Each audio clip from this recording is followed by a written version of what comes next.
Ես Արամ Օրբելյանն եմ, իրավաբան, փաստաբան։ Կարմիր խաչի հետ իմ շփումը սկսվել է 2005 թվականին, երբ համալսարանի վերջին կուրսում մի քանի տարբեր միջազգային մարդասիրական իրավունքի մի քանի մրցույթների մասնակցեցի Կարմիր խաչի կազմակերպած։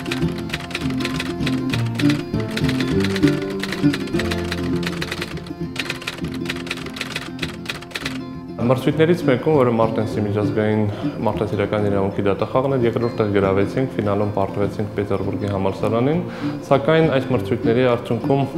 ընդունվեցի աշխատանքի Կարմիր խաչի միջազգային կոմիտեի տարածաշրջանային գրասենյակ։